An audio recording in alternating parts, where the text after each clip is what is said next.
سپېڅلې نامې نه چې بخښونکی مهربانه دی. ګرانه صدره مشر میلمه مخې ته ناستو ګلالیو پښتنو السلام علیکم. یو څو شعرونه دي اکرم خان بدي له غزل نه مخکې زه به تر څو د اضطراب په کیفیت کې اوسم تراب صاحب زه به تر څو د اضطراب په کیفیت کې اوسم زه به تر څو د چرچڼګي غوندې چغارې وهم مننه زه به تر څو د اضطراب په کیفیت کې اوسم زه به تر څو د چرچڼګي غوندې چغارې وهم رانه ورک شوی د خپل سوری ځان ته سیال غواړمه متاثر صاحب رانه ورک شوی د خپل سوری ځان ته سیال غواړمه توره تیاره ده او لاسونه په هندارې وهم غزل عرضه چې د بدامنۍ هوا کړې زیاتې فاصلې جانانه د بدامنۍ هوا کړې زیاتې فاصلې جانانه اوس رانه مه پوښته چې کله به راځې جانانه او ما پکې ولیدو مننه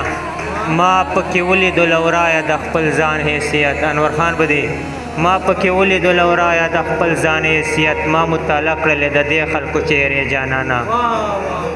ما پکې ولیدو لورایه د خپل ځان حیثیت ما مطالعه کړلې د دې خلکو چهرې جانانه او ما ویل دروغ وایي نه دومره بدرنګ شوی نه یم اسیره ما ویل دروغ وایي نه دومره بدرنګ شوی نه یم په دې سبب مې ماتې کړلې آینې جانانه ما ویل دروغ وایي نه دومره بدرنګ شوی نه یم په دې سبب مې ماتې کړلې آینې جانانه دغه اخبار والا او دغه د میکونو والا معافي غواړه دغه اخبار والا او دغه د میکونو والا په حادثو شیندې بې ځایه مثالې جانانه دغه اخبار والا او دغه د میکونو والا په حادثو شیندې بې ځایه مثالې جانانه او حالاتو داسې په یوه موڼي ودرولي دواړه چې د یو بل تر غوږ مو نه رسي نارې جانانه ازاد صاحب حالاتو داسې په یوه موڼي ودرولي دواړه چې د یو بل تر غوږ مو نه رسي نارې جانانه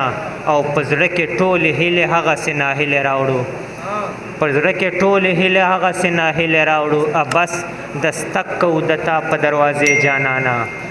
په زړه کې ټولې هیلې هغسې ناهیلې راوړو بس دستک کوو د تا په دروازې جانانه او شوګیر که هر څو تېروي